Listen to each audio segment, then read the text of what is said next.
Hello.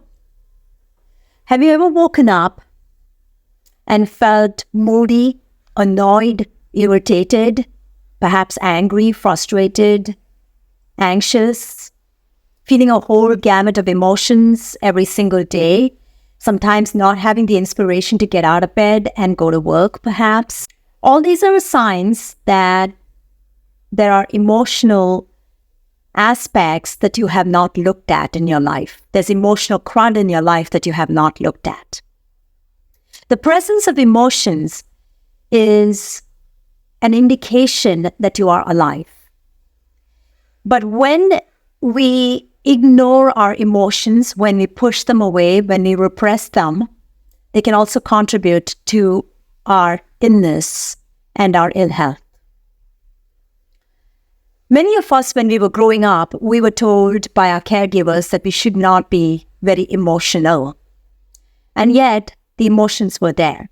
So in order to fit in and be accepted and loved, we decided to just shove our emotions to the side and pretend like everything was okay. And while that was important for our survival, those emotions went unprocessed and undigested in our psyche. Just as our body has digestion mechanism, our mind too has a digestion mechanism. And good emotional hygiene is a very important aspect of our overall wellness. In fact, our thoughts are more important to our bodily wellness than anything else. This is why even when we exercise and when we move our body, we're able to move the emotions and the accumulation of energies in our body so that we can open up our body and mind to connect. And that's why it feels so good to actually exercise. But when you are not ready to face your emotions, even exercising can feel like it's a painful thing to do. Today, I want to talk about this and how you can end the emotional roller coasters in your life so that you can step into the greatness of your existence. The presence of emotion is a very important aspect of connecting within ourselves. And yet, when the emotions are too many and too hard to handle, and when we don't have the skills to handle them efficiently, they can also bog us down and completely pull us down in the form of depression, anxiety, and a whole host of negative associations. So it's up to us to really be the safeguarders, the gatekeepers of our emotional world, and to learn emotional resilience skills. If you are stuck in emotional roller coaster cycles, then you may have tried different techniques. You may have tried physical exercise. You may have done talk therapy. It doesn't matter. If it hasn't worked, this post is potentially going to really help you to move past it. The first thing I'm going to say to you, if you are stuck in emotional cycles, is to get dialed into your bodily sensations. Why is the body sensation so important in processing your emotions? First of all, the body is the densest aspect of our living. So when we are able to step into our body fully, we notice the sensations and the aspects of our body that are tightening up as a result of what may be happening in our external world. And when we notice how our body is tightening up, we can start to take stock of what is happening in our mental layer, in our emotional layer. You may not be convinced that there is a mind-body connection, but I'm going to tell you this. In my over 20 years of work in the mind-body field, every day I wake up and giving thanks to the feeling that I wake up with in my body, because I know that it is connected to a thinking or thought layer that I have previously not looked at. I have seen this in my clients as well. So today's post, I'm going to talk a little deeper into that aspect to help you come up with a way that can help you dial down into your body and start to be with your body more. The ability to be with our body will bring up our attention to our sensations. When we pay attention to our sensations, we start to feel a pulsing or throbbing or a dull sensation in our body and be with it.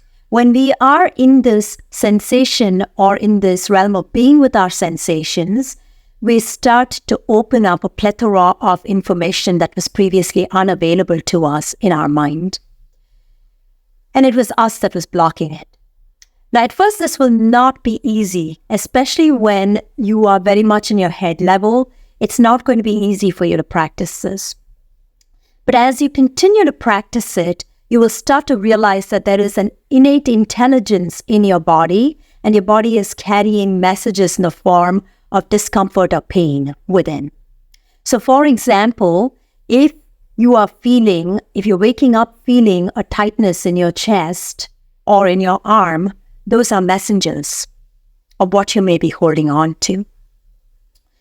So as we start to practice the art of remaining with the sensation, we start to connect the body and the mind. When we start to connect the body and the mind, we're able to tune more finely into where we have suppressed or repressed our emotions. Perhaps our caregivers told us that you should not be over-emotional. And therefore, we told ourselves, in order to be loved, I'm going to shut off my emotion.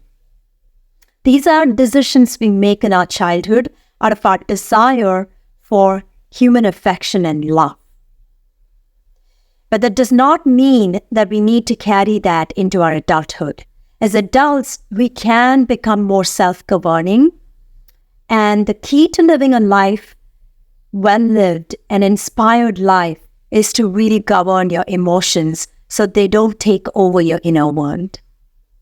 So, the first thing I'm going to say to you, if you have not already been practicing being with the sensations in your body, notice the sensations that are associated with how you feel on a day.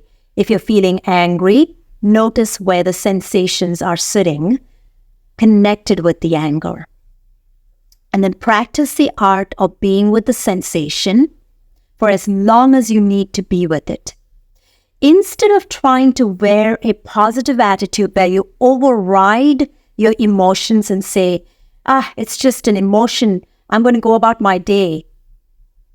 Practice the art of staying in your emotions, because you'll start to mine your mind and your body for its innate intelligence. It'll start to surface some previously ignored emotions. And as a result of processing these previously ignored emotions, you will start to step into a greater understanding of who you are and what you really are here for on this planet. Because what happens when we step into our emotional world is we start to realize that we are playing a game in polarities instead of stepping to the center and being okay with either side of life. Let me give you an example of this. If you were growing up in a household where it was not okay to dress a certain way or to speak up in certain scenarios, and you were told that you are a kid and you're not allowed to speak up, that actually silenced your voice in a lot of ways. But it also taught you some lessons, okay? So what we want to do is, by being with the sensations and the emotions, we want to harness the lessons, and we want to uncover your authentic self. The authentic self is a path that sits in the middle. It's not something that goes to the extremes of emotions: happy, sad, mad, glad, kind, cruel. What we start to do when we are with the sensations, we start to actually be with everything that surrounds us. And everything that surrounds us is kind and cruel, happy and sad, mad and glad. In life, we'll never get away from having these. The only thing we can do is to actually govern our perception, our emotion, because everything on the planet exists because it's meant to exist. The victim mentality will tell you that something is wrong and another thing is right. But the path of the soul is recognizing that there's wisdom on both sides in both situations. So what we want to do is to step into the elegance of our soul, the grace of our soul's energy, the non-judgmental nature of our soul's energy. And so even judgment will serve you on this path, because it is only with the recognition of judgment that you can move toward non-judgment. There is not an emotion that does not serve you. There's not a thought that does not serve you. This is what the yogis of India and the Taoists of China were talking about when they talked about the middle path, when they talked about integration. Integration is about you understanding that there is a light and dark side, that the dark side cannot exist without the light side cannot exist without the dark. It's not about you saying there's only light and there's no darkness in the world, because the presence of darkness is also the opportunity to see light. The presence of light will imply that there is a darkness. An example of this is the yin and the yang symbol, where you see that there is darkness and a dot of light in the center. So even in the darkest moments, you can find the light within. And in the lightness, there's also a darkness in the center. It's because as much light as you can bring in your life, there's still a darker aspect of you that you can never throw away. This is about stepping into your greatness. Stepping into your greatness is about changing your mindset, your energy, and the way you take responsibility for your emotions. So your emotions, thoughts, feelings all serve a purpose, and discarding any aspect of you means you're shortchanging yourself from having the full experience you are meant to have in this lifetime.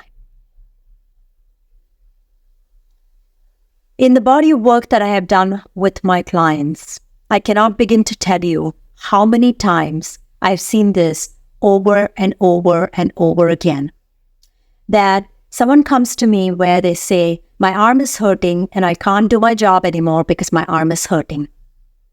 The arm is only hurting because there is a deeper emotion within you that you have not processed. And when you start to recognize what this emotion is and start to process it, you can start to step into a world where you feel more free, not only in your mind, but also in your body. And I will give you a personal example of this when I was working with a client who had a hip injury. And he was struggling with this hip injury for a long time. And we worked through several sessions to go back to his childhood and see where he carried that injury from. Which one of his primary caregivers did he have a resentment toward that he actually carried the injury for. And when he released that resentment, he started feeling a freedom in his body and in his mind. And from there, his exercise, his physical work around strengthening his body also started to pay dividends. So if you're getting stuck in emotional roller coasters, it's because the emotions are trying to get your attention. Use it as an opportunity to get to know yourself at the deepest levels and embrace and accept every aspect of yourself without trying to discard any aspect of your existence. Have a good day.